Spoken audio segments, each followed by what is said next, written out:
Israeli Prime Minister Benjamin Netanyahu is striking a defiant tone against President Biden after the U.S. withheld a shipment of bombs ahead of a looming offensive in Rafah. Speaking to American talk show host Dr. Phil, Netanyahu called Washington's delay in arms shipments a mistake.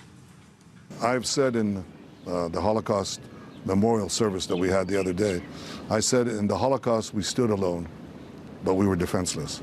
And today, if Israel has to stand alone, we'll stand alone. Well, for more on this, let's bring in senior editor Bill Faries.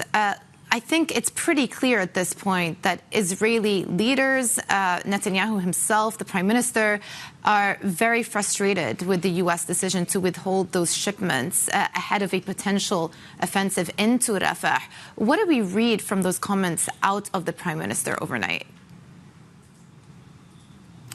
Well, it's, the latest sign of the real friction in this relationship. The U.S. Would like to see Israel and Hamas get closer to some sort of even a temporary ceasefire.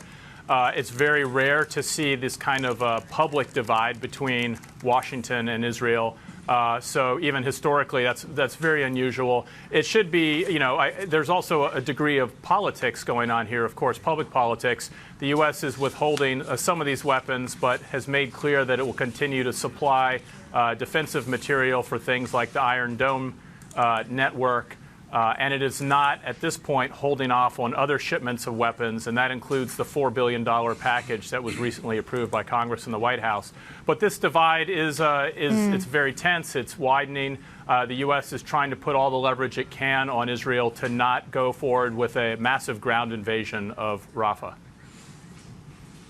Yeah, absolutely. The U.S. are trying to restrain Israel, and at the same time, it is posing a bit of friction in the relationship. I thought it was also interesting in that conversation with Dr. Phil that the Prime Minister Netanyahu did make some comments to the effect of how important the relationship is with the U.S., and not just with the U.S., but also with President Biden himself. Let's listen into what he said.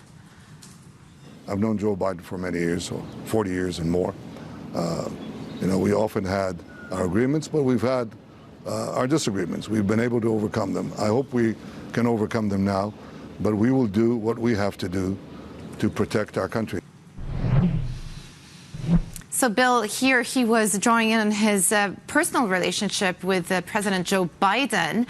And in essence, what we're seeing is not a break in the relationship, but more, as you pointed out, the U.S. trying to exercise some caution, trying to restrain the Israeli response and the potential offensive that could happen in Rafah. Right. There's very much a public diplomacy aspect to all of this, and there's also the behind-the-scenes talks. I think, the U.S. has made its frustrations with Israel very clear.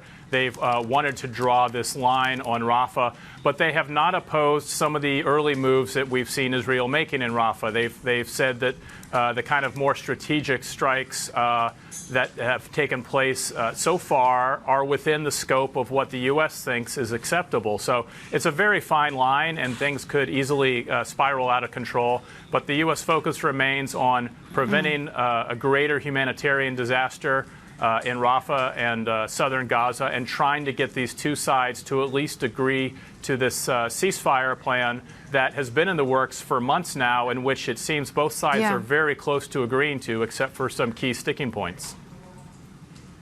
Yeah, and obviously that is the main question looming in the background.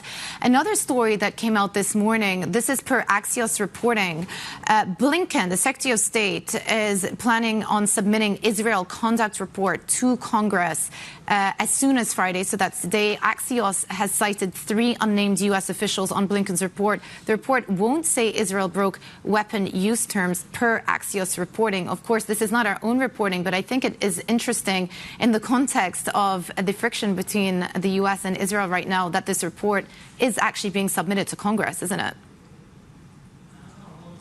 It is. It's a very highly charged report. It'll be interesting to see what the reaction to that is. Axios, as you mentioned, said that they will not say that Israel has been violating humanitarian law in its use of these American weapons.